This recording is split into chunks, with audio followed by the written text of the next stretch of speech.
Hello and welcome back to another episode of mProve Shorts. My name is Declan Doyle as per usual, and I am delivering another session on mental health and loneliness support, particularly because loneliness is the theme of Mental Health Awareness Week coming up shortly.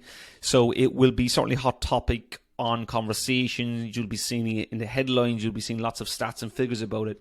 So we thought it'd be a really good idea to, as per usual, talk about it and talk about some strategies that you can do within your own organization and yourself to combat loneliness, because it is a real important issue that needs more discussion and practical strategy about going forward. So without further ado, let's jump into the content as per usual.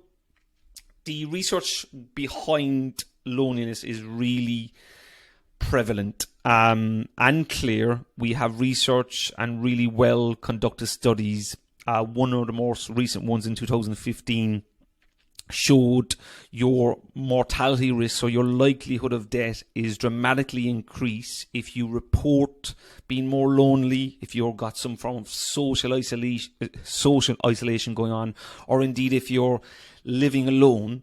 Around 30% on average there, your likelihood of death is increased. So as stark as that may sound, that correlates around similar averages to smokers and those of being obese, just by being more lonely in your life. So it's not something to just be lived through and not pay the consequences for, shall we say.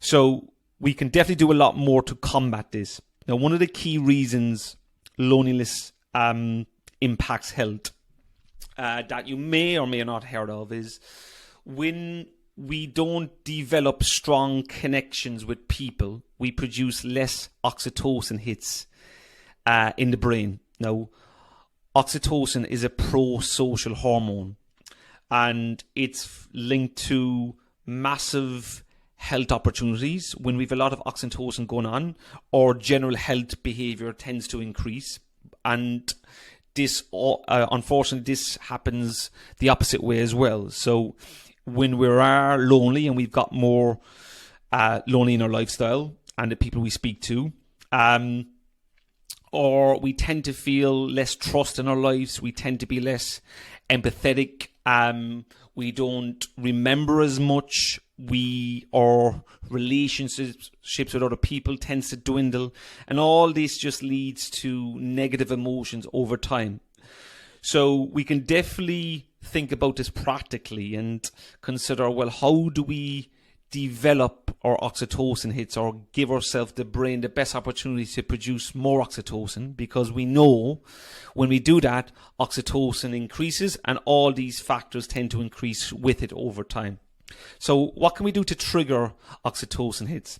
No surprise, physical contact is a real practical way of doing that. Actually, making physical contact with people, making eye contact with people, talking to people, laughing, sharing meals. So that stuff we done a lot pre-COVID, shall we say, we may have lost a bit. And depending on the ways of working in our organizations as it stands, we may be impacting our oxytocin.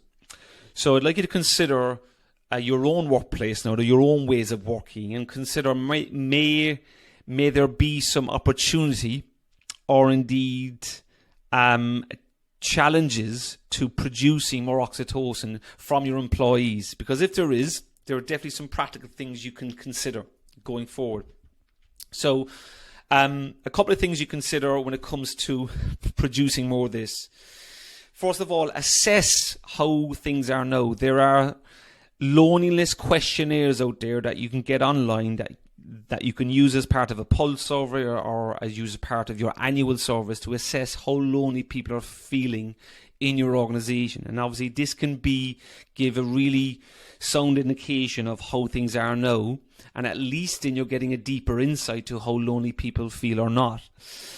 Consider your ways of working. So what's changed? Do your ways of working encourage physical contact now? Are people speaking and taking the time to build those deep and meaningful conversations in the workplace?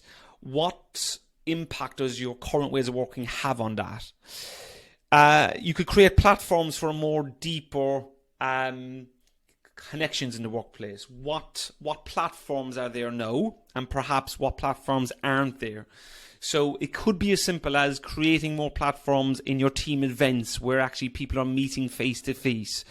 What systems and practices online that allow for connections where people are learning about each other?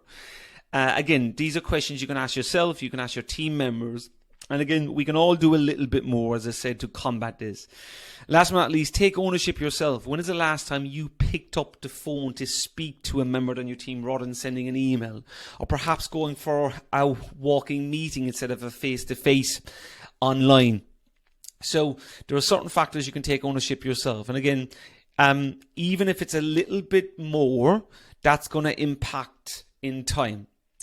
So don't let loneliness and don't let loneliness impact your overall culture, because you don't want to be falling into that category of the stats we've seen, or indeed have a section of your employees fall into that. So I hope you're going to take something away from this improved short. I hope it gives you something to think about and ponder about. And as usual, ask any questions in the comments. But loneliness is certainly an important issue, as I said towards the start.